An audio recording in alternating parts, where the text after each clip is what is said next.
Les trafiquants profitent du fait que les frontières de l'Afrique de l'Ouest, des pays de l'Afrique de l'Ouest, sont poreuses et du fait que les institutions sont faibles et que les capacités sont très limitées quand elles existent. Et donc, cela a fait que cette région est devenue et montée en puissance une partie importante du trafic de cocaïne vers l'Europe et d'autres destinations se fait par l'Afrique de l'Ouest.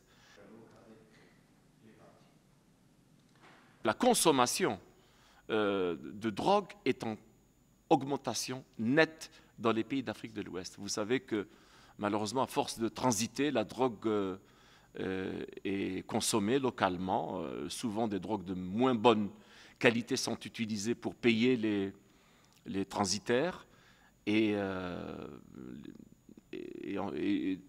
ce qui finit par développer la consommation, ce qui devient un gros problème de santé publique, au-delà du problème de menace à la gouvernance et à la sécurité. C'est devenu une menace à la gouvernance et à la sécurité.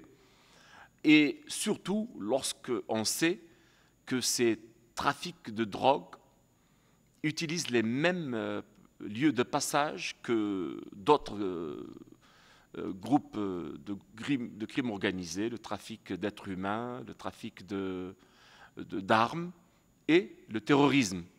Et il y a des indications selon lesquelles il y a des rapports entre les différents trafics, notamment le trafic de drogue et le terrorisme.